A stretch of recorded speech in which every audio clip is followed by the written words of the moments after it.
अस्सलाम वालेकुम, आप देख रहे हैं प्रोग्राम डिबेट न्यूज एनालिसिस और मैं हूं आपके साथ मनीज़ा मोइन। नाजरीन, मुल्क की माशी सूरत हाल को बेहतर बनाने के लिए आर्मी चीफ मुतहर्रिक हो गए हैं और इस सिलसिले में बिजनेस कम्युनिटी के साथ मुलाकातें भी हो रही हैं। महंगाई बहुत ज़्यादा हो गई है, चीनी की कीमतों में इजाफा रुक नहीं रहा है, डॉलर है तो उसको पर लगे हुए हैं। ऐसे में इस्तेहकाम, माशी इस्तेहकाम आएगा सियासी इस्तेहकाम से, जिसके लिए तकाजा किया जा रहा है कि इंतखाबात की कोई तारीख अनाउंस की जाए। तो सूरत हाल किस तरफ जा रही है, इस पर बात करेंगे। पैनल में मेरे साथ नवीद चौधरी साहब, पीजे मीर सर और जावेद इकबाल साहब मौजूद हैं। तो मैं गुफ्तगू का आगाज करती हूँ पीजे मीर सर आपसे। आप मुझे ये बताएं कि क्या वजह है कि आज हम देख रहे हैं कि माशी हालात के पेश नज़र आर्मी चीफ मुलाकातें कर रहे हैं बिजनेस कम्युनिटी से?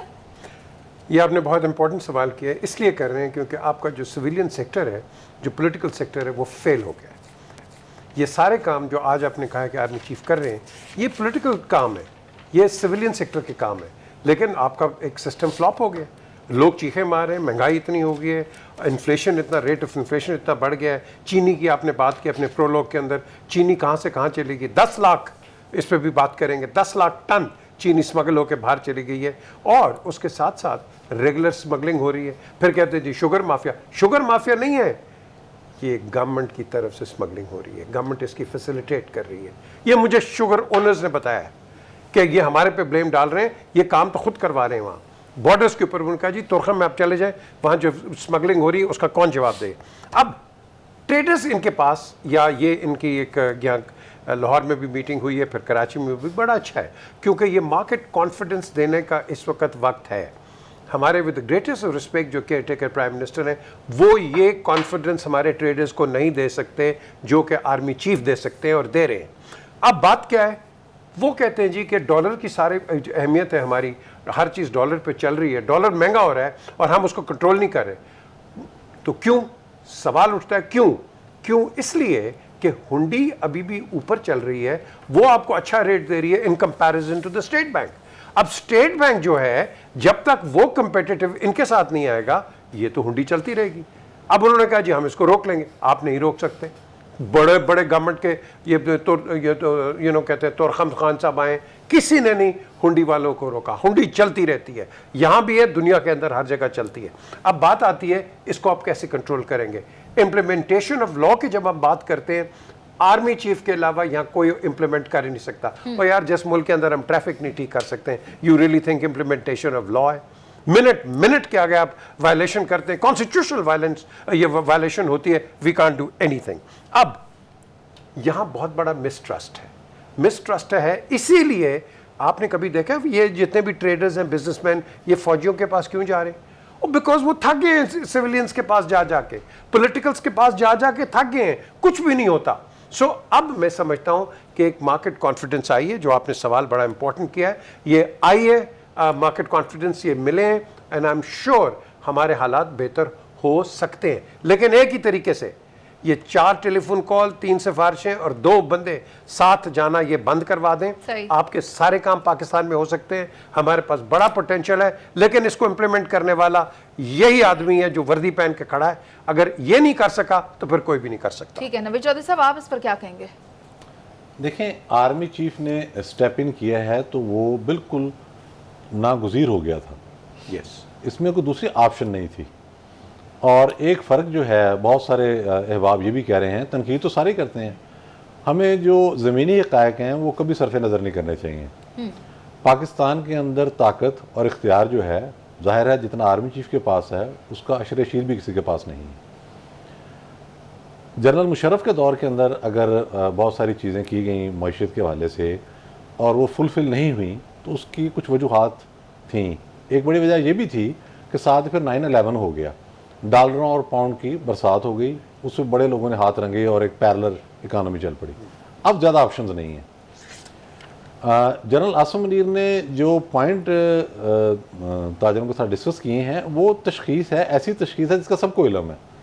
देखना यह है कि अब अमल दरामद कैसे होगा। मिसाल के तौर पर पाकिस्तान से डॉलर जो स्मगल होते हैं, ये बात तो कभी किसी ने छुपाई नहीं। जो पिछले वज़ीर ख़ज़ाना थे इत्तेहादी हुकूमत के इसहाक डार साहब, उन्होंने टीवी पर 1 से ज़्यादा मरतबा आकर कहा कि डॉलर स्मगल हो रहे हैं। अब मनी एक्सचेंजेस को किसने कंट्रोल करना है, टैक्स नेट में किसने लाना है, ये बुनियादी बात है। ये भी बहुत बड़े कार्टल की तरह से एक कार्टल बन चुका हुआ है। इस पर हाथ डालना वो कहते हैं मुश्किल नहीं नामुमकिन हो चुका है, हाथ डालना पड़ेगा, ऑप्शन और कोई नहीं ना। उसके बाद आप देखें कि पाकिस्तान जैसे मुल्क के अंदर हालात हमारे क्या हैं, हमारी 2/3 मईशत डॉक्यूमेंटेड ही नहीं है। तो वहाँ से रेवेन्यू कैसे आना है, चीज़ें कैसे चलनी है, हमने मामला को आगे कैसे लेके जाना है। और 3 गुना ज़्यादा हमारी ग्रे इकानमी है जो रेगुलर इकानमी है उसकी निस्बत। तो मुल्क का तो अपने आप मामला जो है वो एक बेसिमत होना या माशी एतबार से पटरी से उतरना, इसके अलावा और क्या ऑप्शन है हमारे पास। अब ये जो सारे स्टेप लेने पड़ेंगे हमें, ये बुनियादी तौर पर इसलिए ज़रूरी हो चुके हैं कि जैसे स्मगलिंग की बात की गई, स्मगलिंग हो रही है और अफसोस की बात यह है कि तमाम तर निशानदेही के बावजूद हो रही है। सर, बॉर्डर से स्मगलिंग रोकना किसका काम है? जी वो जो ज़ाहिर लॉ इन्फोर्सिंग एजेंसीज हैं सारी की सारी, शुरू से ही स्टार्ट हो जाना चाहिए ना। मैकेनिज्म तो ये होना चाहिए, गुड गवर्नेंस। मैं ये कहूँगा कि आपको शुरू से ही, बस एक शहर से अगर एक चीज़ चलती है तो वहाँ के एजेंसीज मौजूद नहीं है, क्या FIA नहीं रोक सकती, क्या पुलिस नहीं रोक सकती, क्या आपके पास इंटेलिजेंस के सिविल इदारे नहीं हैं, वो भी हैं। आपके अंदर कार्टल्स के अंदर आपको लोग बैठे हुए हैं, वो भी आपको इल्म होता है। तो मैं तो इस चीज़ की बहुत बड़ा हामी हूँ कि nip the evil in the bird. काम खराबी जहाँ से शुरू होती है वहाँ से पकड़े, और उसके बाद फिर अगर नहीं रुक रही तो फिर जहाँ एंड पर जा रहा है वहाँ भी मुर्दे आलम ठहराएं। जब स्टार्ट से आपने मौका दे दिया कि भाई ये डॉलर जो है ये कराची से चलेगा और चलते चलते पहुँच जाएगा काबुल में, मौका तो दे दिया ना आपने। जब स्टार्ट हो गया तो फिर तो चलेगा आगे।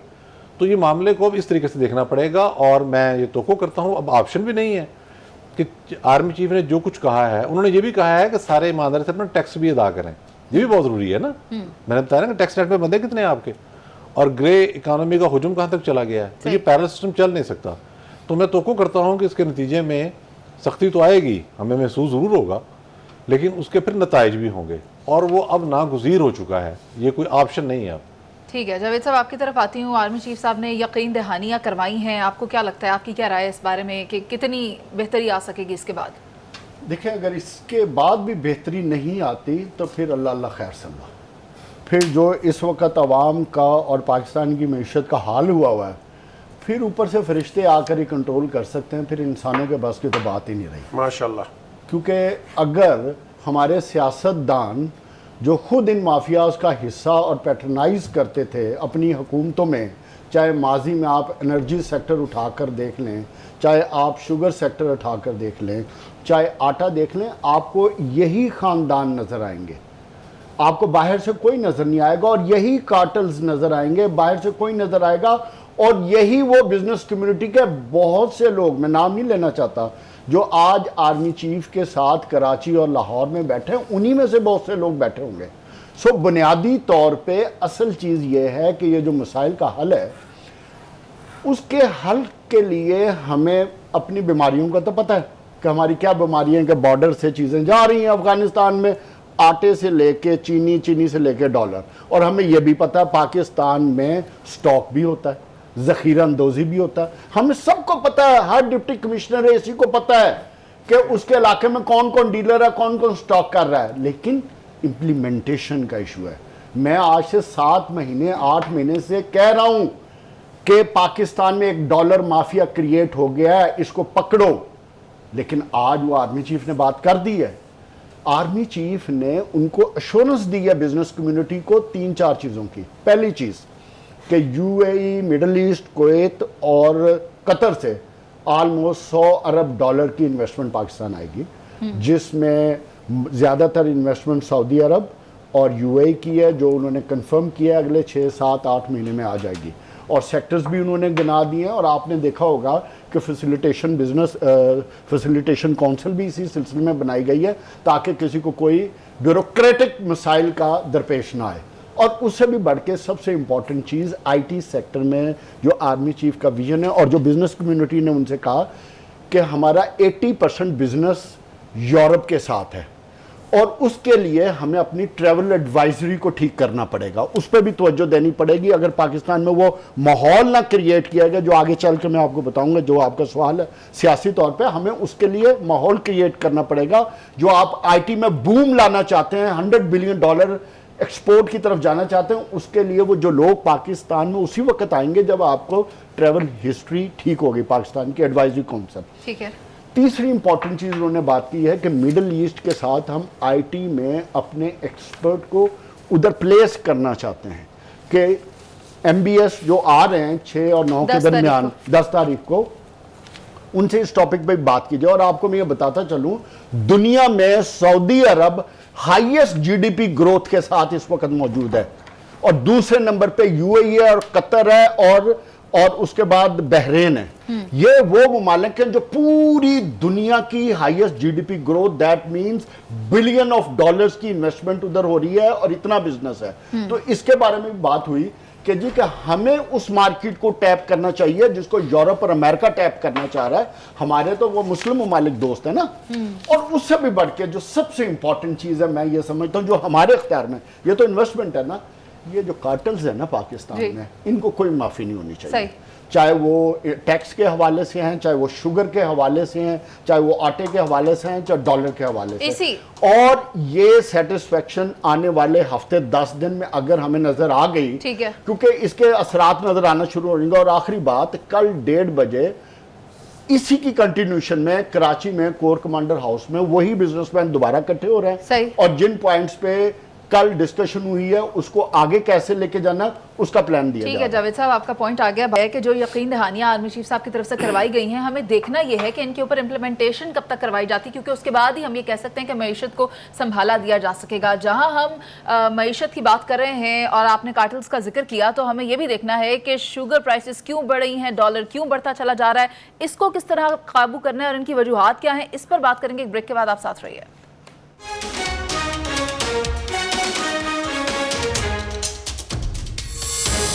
Welcome back. चीनी की डबल सेंचुरी हो गई है और मुल्क भर में मुख्तलिफ कीमतों पे फरोख हो रही है, लोग मुख्तलिफ प्राइसेस में से खरीद रहे हैं। डॉलर की अगर बात करें तो वो भी ट्रिपल सेंचुरी क्रॉस कर चुका है। ओपन मार्केट में डॉलर जो है इस वक्त 333 रुपये पर जो है वो पाया जा रहा है। तो मैं चाहती हूँ कि नवीद चौधरी साहब आप इस पर रोशनी डालें कि इसका जिम्मेदार कौन है और ये हो क्यों रहा है।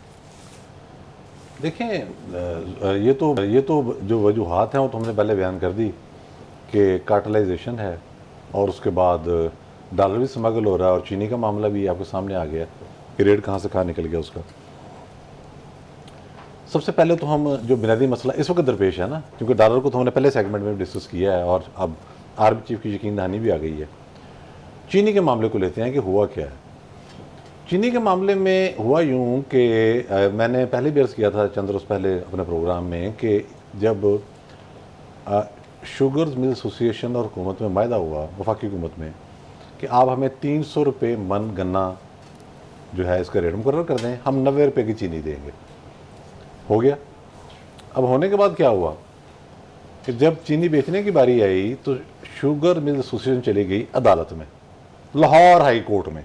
उन्होंने कहा जी कि 18वीं तरमीम के बाद तो ये मामला जो है सूबों के पास आ गया और कीमतें ये तय कर रहे हैं। तो क्या हुआ, स्टे हो गया। ये सारा तमाशा 14 मई के बाद से हो रहा है। क्या हुआ, स्टे। और स्टे अगर कार्टल्स को सिर्फ एक हफ्ते का भी मिल जाए ना, वो इतना निचोड़ लेते हैं कि फिर सारी अगली पिछली नस्लें उनकी कमा लेती हैं। चलें जी, एक काम हुआ। उसके बाद पंजाब हुकूमत ने ये कहा कि चूँकि अब स्मगलिंग इसकी बढ़ रही है, स्टार्ट तो यहीं से हो रही है, बैन सूबाई नल को हल्का जो है उसको पाबंदी लगाई जाए। किस शुगर मिल के अंदर कितना माल पड़ा हुआ है, कैसे निकल रहा है, कैसे जा रहा है, उनके गोदामों में क्या क्या कुछ पड़ा हुआ है, ज़ख़ीरा अंदोज़ी की सूरत हाल क्या है, उस हवाले से उन्होंने एक मॉनिटरिंग का सिस्टम बनाया और उसको लागू कर दिया। जब लागू कर दिया तो शुगर मिल एसोसिएशन जो है ये फिर चले गई कहाँ, अदालत में। और अदालत ने क्या किया, वहाँ फिर स्टे दे दिया। ये काम भी गया आज। अब आप देखेंगे क्या क्या इस मुल्क के अंदर हो रहा है तमाशा। यहाँ रुका नहीं है काम, अभी ना आगे और चलना है। अच्छा, उसके बाद जाहिर है जो ट्रक आ रहे हैं जा रहे हैं, बैन सूबाई नकलो हरकत हो रही है, चीनी जा रही है, उसके बाद बॉर्डर भी क्रॉस कर रही है। जैसे मैंने कहा था कि nip the evil in the bird, start से ही काम को पकड़ते हैं वो खराबी को और उसके बाद आगे नहीं जाने देते। उसके बाद गवर्नमेंट ऑफ पंजाब ने सोचा कि ये मामला तो आउट ऑफ कंट्रोल होता जाएगा, रेट भी यहाँ से निकल जाएंगे, इसका कोई हल निकालें। गवर्नर से मुशावरत की गई, उस वाले से आर्डिनेंस लाने पर भी गौर किया गया, फिर एक एक्ट लाया गया, उसमें ये कहा गया कि हम चीनी के नर्ख मुकर्रर कर देते हैं 95 रुपये 25 पैसे के करीब गालिबन वो नर्ख थे। अभी वो नोटिफिकेशन रूबे अमल आना ही था। पाकिस्तान शुगर मिल एसोसिएशन जो है वो कहाँ गई? अब आप बताएं कहाँ गई होगी? कहाँ गई? फिर अदालत में गई, और अदालत ने फिर क्या किया? स्टे दे दिया।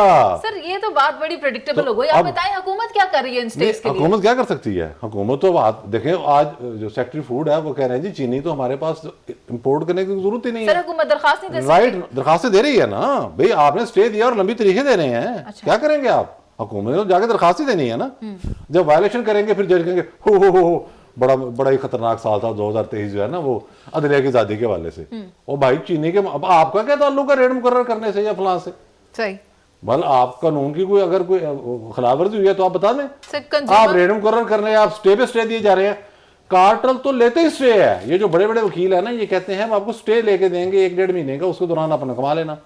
अच्छा, अब वो सेक्रेटरी फूड ने बताया है इस वक्त जब हम बात कर रहे हैं पंजाब के अंदर इतनी ज्यादा चीनी मौजूद है कि पूरे पाकिस्तान की जरूरियात पूरी करने के लिए काफी है। किस रेट पर? 95 रुपए 25 पैसे समथिंग रेट पर। इस वक्त की बात कर रहा हूं मैं। अच्छा। जब आपको 200 और मिल नहीं रही। 220 पर चली गई है, लेकिन वहां क्या है? वहां स्टे है। ओके। और दोबारा करेंगे तो उसके बाद फिर तो हिने अदालत हो जाएगी। सही। तो ये जब निजाम मुल्क का इस तरीके से चल रहा हो तो उसके बाद आप ये तो करेंगे हुकूमत कुछ करेगी। मैं ये नहीं कहता कि हुकूमत को बड़ी आइडिया है, गवर्नेंस का निजाम बड़ा पुअर है, ठीक है, ये मैं तस्लीम करता हूँ। ठीक है, लेकिन आप अदालतों का रवैया भी देख लें और कार्टेल की ताकत भी देख लें। ठीक है। 14 मई से ये मामला अदालतों में घसीट अब कल एक स्टे ये नोटिफिकेशन के बारे में जो पंजाब को जारी करना है, कल उस पर समात है, दुआ करें वो वे हो जाए। ठीक है। पीजे सर आप इस पर क्या कहेंगे? क्योंकि अगर ये मामला 14 मई से चल रहा है और हुकूमत उसके ऊपर अपनी दरखास्तें दे रही है, तो फिर इसका जिम्मेदार असल में कौन है? देखिए, जिम्मेदार हम सब हैं। इसने जावेद कि ने हम खरीद रहे हैं? नहीं जी, जावेद ने भी आपसे बात एक लफ्ज़ इस्तेमाल किया है। हमें सबको पता है कैंसर क्या है, बीमारी क्या है। अच्छा। क्वेश्चन इज हम इसी बात पे चल रहे हैं कि उसने ये किया वो क्या, हमने करना क्या है? That is the question. हमारे पास सोल्यूशन क्या है? क्योंकि हमें सबको पता है क्या बीमारी है, महंगाई भी है, ये भी है, वो भी है। How do you rectify it? Now the question here arises, आप बड़ा शोर कर रहे थे यहाँ पहले, पिछली government, ease of doing business. आज भी ईज ऑफ डूइंग बिजनेस नहीं है। मैंने एक दफ़ा पहले भी कोट किया है, यही इंडस्ट्रियल एस्टेट के साथ एक ये जावेद जानता है, बहुत बड़ा नाम है दो, उसके एक्सपोर्टर्स, उन्होंने एक कंसाइनमेंट भेजनी थी, $2 मिलियन आना था। आपके एक साइज वालों ने कहा नहीं जी उसमें गलती डाल दी है, एक छोटी सी जिप थोड़ी सी बड़ी। उन्होंने कहा जी हम इसको ठीक कर देते। उन्होंने कहा नहीं नहीं नहीं आप भेज ही नहीं सकते। उन्होंने कहा भाई मैं $2 मिलियन लेके आ रहा हूँ पाकिस्तान। उन्होंने कहा अच्छा फिर यूँ करें, आप हमें 20 लाख रुपए दे दें। अब अगर आप इस तरह काम करेंगे तो ease of doing business, down the trash, down the drain hole, and कोई भी नहीं होगा। ये मैं आपको एक छोटी सी मिसाल दे रहा हूँ, लेकिन $2 million is a lot of money. यही आपके जो पूरे कराची, लाहौर, इस्लामाबाद, फैसलाबाद के बिजनेसमैन हैं, यही 2 मिलियन करके आपका 100 मिलियन तो यही हो जाएगा यार। अगर आप इनको बिजनेस नहीं करने दोगे तो ये जो आप सवाल कर रही हैं, ये तो हर प्रोग्राम में आप सवाल करेंगी, हर नेशनल टेलीविजन पे ये सवाल होगा। हमें करना क्या है? हमें आप कहते हैं हमें करना है ईज ऑफ डूइंग बिजनेस करें। आप एक्सपोर्टर्स जो हैं इनको फैसिलिटेट करें, इनको इनकरेज करें, ताकि जितना आप एक्सपोर्ट करेंगे आपका फॉरेन एक्सचेंज वहीं से आएगा, आपका वैसे कोई नहीं आएगा। ये फॉरेन रेमिटेंसेस पे आप मत रहें, क्या जी फॉरेन रेमिटेंसेस आएंगे ये वो तो आपको बिल्कुल फ्लोट करने के लिए रखे होते हैं। आपके पास तो पैसा कोई नहीं है इस वक्त, you basically down the drain, you have no money, you working on $6 billion, जो कि आपने लोन है, आपने वापस करना है। हम शोर कहो जी $6 बिलियन, कुछ नहीं। एक दूसरी चीज ये है कि यहाँ दो चीजें इस वक्त इमीडिएटली करनी है। जो हम बात कर रहे हैं ना जी महंगाई की, मार्केट प्रोटेक्शन, मार्केट कंट्रोलर आप भेज दें पूरे मार्केट के अंदर, छोटी से छोटी मार्केट, बड़ी सी बड़ी मार्केट, कंट्रोलर, विजिलेंस ऑफिसर्स भेज दें, प्राइस चेक कर दें, आपका अभी भी रिलीफ मिल सकता है अगर आप करें। ये दुनिया में होता है, लेकिन यहां क्या है, डिफेंस में एक प्राइस है, गुलबर्ग में एक प्राइस है, और कहीं और एक और प्राइस है। So we need to be at par. तो जब तक आप एट पार नहीं करेंगे, क्योंकि अब क्या होगा, मंडी से जो मेन चीज आएगी वो जी पीछे से ट्रॉला जो है उसको पेट्रोल इतना लग रहा है, डीजल इतना लग रहा है, 20-25 रुपए हो गया, हम कहां से करें? वो 20-25 रुपए के ऊपर उसने अवाम को ठोक देना है पता नहीं क्या क्या। प्याज कहां चला गया, टमाटर कहां चला गया, चीनी कहां चली गई। 10 लाख टन चीनी इस वक्त तोरखम से गई हुई है, 10 लाख टन।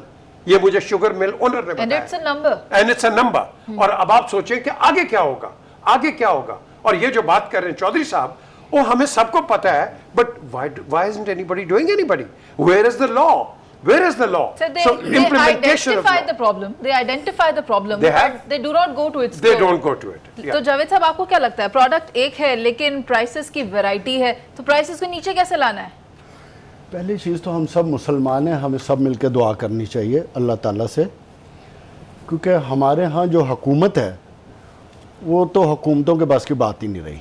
हमने देख लिया कि इस मुल्क में जो जमहूरियत है, जमहूरियत की तारीफ़ पाकिस्तान के लिए नहीं बनी है कि यहाँ कार्टल्स की हुकूमत, कार्टल्स के लिए हुकूमत और कार्टल्स के ज़रिए हुकूमत। सो पाकिस्तान के लिए तो जमहूरियत की तारीफ़ ही ये है, जब जमहूरियत कार्टल्स के लिए जमहूरियत, कार्टल से पूछकर जमहूरियत। तो अगर कार्टल्स ने इस मुल्क को चलाना है तो फिर हम सबको दुआ ही करनी चाहिए ना। इससे ज़्यादा बदकिस्मती इस मुल्क की क्या हो सकती है। और मैं सोच सोच कर पागल हो गया हूँ कि 75 साल हो गए, आज तक हमें यही नहीं पता कि हमने चीज़ों को क्या कंट्रोल करना। गरीब आदमी बेचारा क्या करे, उसका करना क्या है? वो तो हाथ जोड़ के अब आपके सामने आ गया कि खुदा का वास्ता है, हमारा क्या गुनाह है कि हम पाकिस्तान में पैदा हो गए हैं कि आप हमें ना आटा दे रहे हो, ना चीनी दे रहे हो, ना बिजली दे रहे हो, और खाने पीने के लिए तो हमें कुछ दे दो, सारा कुछ कार्टल्स नहीं खाना है। अब बताए गरीब आदमी कहां से खाए? उसको तो 70-80 रुपए किलो चीनी थी, आज 200 रुपए पहुंचा दी। उस बेचारे का क्या जुर्म है? इस 18 महीने में क्या ऐसा इस मुल्क में हुआ है कि ना डॉलर आपसे संभल रहा है, ना मईशत आपसे संभल रही है, ना खाने पीने की चीजें आपसे संभल रही है। कोई इस गरीब आदमी को खुदा का वास्ता सांस तो लेने दे दो। उसके बच्चे हैं, वो शाम को जब दिहाड़ी लगाकर अपने घर जाता है तो वो किस मुंह से अपने बच्चों को देखता होगा जब वो उनको एक बेसिक चीज नहीं दे सकता। ये कार्टल्स को खुदा का वास्ता अपने इस पेट को इतना ना भरो कि जिसके लिए हमें दुआ करनी पड़ जाए कि ऐ मेरे रब, हमें इन कार्टल से और इनसे जान छुड़ा। इतनी महंगाई, क्या गुनाह हुआ है ऐसा? क्या सजा, किस चीज की सजा दी जा रही है इस गरीब अवाम को? इन बेचारों का क्या कसूर है? ना इधर उनको पूछने वाला, ना हेल्थ फैसिलिटीज उनको दी जा रही है, ना तालीम का कोई निज़ाम है। क्या चीज है? बात करते हैं हुकूमतों की, इधर बात हुई कि अदालत ने स्टे दे दिया। क्या अदालतें पाकिस्तान में इतनी ताकतवर है कि सिर्फ चीनी के स्टे पे अमल करवाना है? बाकी सियासी तौर पे जितना अदालतों के हुक्म पे अमल हो रहा है सारा पाकिस्तान देख रहा है। सिर्फ चीनी का स्टे जो है ना वो बहुत जरूरी है। और भाई जखीरा अंदोज हैं कितने हैं, हर असिस्टेंट कमिश्नर को पता है, डिप्टी कमिश्नर को पता है किस किस घर में कौन कौन सा ठेकेदार है, कौन कौन सा डीलर है। उसके घरों में जाओ, आपको चीनी निकलेगी। गोदामों में जाओ, चीनी कोई आसमान पे चली गई है। शुगर मिल एसोसिएशन कह रही है हमारे पास सरप्लस है, तो फिर चीनी किधर है? बिजली आपकी आज से 18 महीने पहले 21 रुपए थी, आज 60 रुपए में भी पाकिस्तान का सर्कुलर डेट बढ़ता जा रहा है। पैसा कहां जा रहा है? पैसा कहां जा रहा है? गरीब आदमी को कितना निचोड़ोगे? इंडस्ट्री आपने बंद कर दी, पीजे ने बात की है, जरा आप सर्वे तो कराएं, सर्वे तो कराएं कि पाकिस्तान में जॉब अपॉर्चुनिटीज कितनी क्रिएट हो रही हैं। आईटी सेक्टर की बात हो रही है, आईटी सेक्टर वाले कह रहे हैं हमें एग्जीक्यूशन को प्लान तो दें। सही। सो बुनियादी तौर पे कुछ ख्याल करो इस पाकिस्तान का, इस कौम का, इस पे कोई इंप्लीमेंटेशन कराओ इससे पहले कि वो दुआओं पे निकल जाएं। जावेद साहब, जो ये कीमत जा रही है, जो 90 रुपए किलो वाली चीनी है 200 रुपए में मिल रही है। एफबीआर को भी कुछ होश आ गया, उन्होंने सोचा है कि अब जो सियासतदान हैं और जो कारोबारी शख्सियात हैं उनके शुगर मिल्स की मॉनिटरिंग का आगाज़ कर दिया गया है। और क्योंकि माशी इस्तेहकाम इस वक्त की ज़रूरत है और वो वाबस्ता है सियासी इस्तेहकाम से, तो इंतखाबात करवाने का मुतालबा भी किया जा रहा है और तारीख का तकाजा किया जा रहा है इलेक्शन कमीशन से। इस पर करते हैं बात एक ब्रेक के बाद, आप साथ रहिए।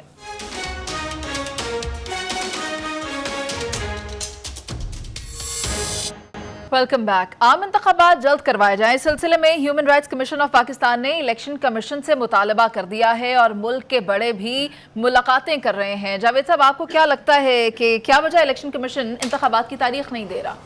अच्छा, वैसे मुनीसे मैं हैरान हूँ कि पाकिस्तान एक वाहिद मुल्क है और ऐसा माशाल्लाह जमहूरी मुल्क है कि जो दुनिया के किसी भी मुअज़्ज़म मुआशरे में बातें डिस्कशन में नहीं आती, खुद ब खुद तय होती हैं।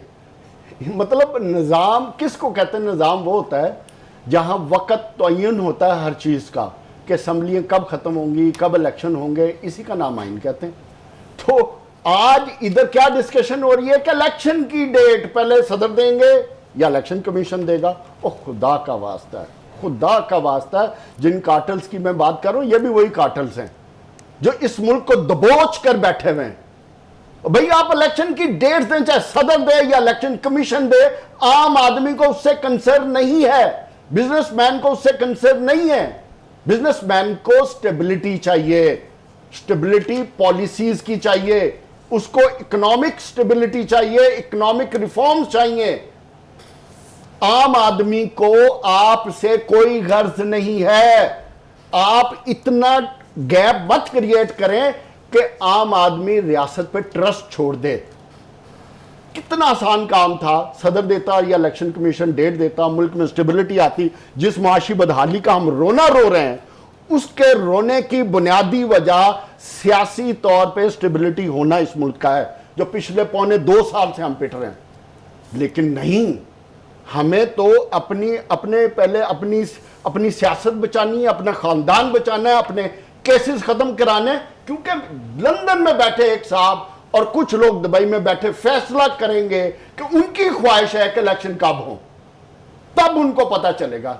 यार आइन भी कोई चीज है। अगर आप इस दफा हुकूमत में ना भी आते मिसाल के तौर पे, तो यार पाकिस्तान तो इधर ही है ना, आपका खानदान तो इधर ही है ना, क्या फर्क पड़ जाता। लेकिन मुल्क में स्टेबिलिटी आ जाती। लेकिन जानबूझकर इस मुल्क को इंस्टेबिलिटी की तरफ धकेला गया, सियासी तौर पर बदहाली की तरफ धकेला गया। और पाकिस्तान की तारीख में शहबाज शरीफ एक ऐसा प्राइम मिनिस्टर है जिसने इस मुल्क में स्वाय क्राइसिस क्रिएट करने के और कुछ नहीं करके गया। और ये वो 18 महीने की हुकूमत है जिसके नताज आज हम भुगत रहे हैं। सर ये बात भी याद रखनी होगी कि सागदार साहब ने क्या स्टेटमेंट दी है। हाँ, वो सुन लेना कि 9 महीने जब आपने उनका तो प्रॉपर संडे को आर्टिकल उन पर छपा है कि किस तरीके से डॉलर और मईशत को उन्होंने कंट्रोल करके मुल्क को इस दहाने पे पहुंचा दिया कि मुल्क समझ ही नहीं रहा। कामरान टिसोरी साहब की स्टेटमेंट भी देखनी होगी इसके साथ। तो आप क्या कहते हैं नवीद चौधरी साहब, इस सारी सूरत हाल पर आप क्या राय रखते हैं? देखें, और वो अब लंदन में बैठे मौजन कर रहे हैं। ये सारा पाकिस्तान में जो इससे काम है, ये प्रोजेक्ट इमरान को प्रॉपर तरीके से हैंडल ना करने की वजह से पैदा हुआ। ये बात भी डाक साहब नहीं, क्लियर है। बंदयाल कोड जो है वो पार्टी बन के सामने आया। ये जो हुकूमत आई थी इसको गिराने के लिए पहले दिन से जज मैदान में आ गए। होना तो ये चाहिए था कि मौलाना फजलुर रहमान के पैटर्न पर सियासी जमातें भी मैदान में आती। एक साल लंदन में बैठे हुए हैं, अब जब हुकूमत खत्म हुई है तो बाकी भी लंदन पहुंच गए हैं। अदालतों ने मनसूबा बंदी के तहत पाकिस्तान में अदम इस्तेहकाम पैदा किया।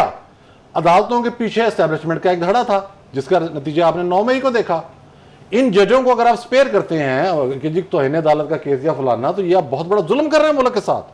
कोई ऐसा स्टेप नहीं है जो उन्होंने ना लिया हो।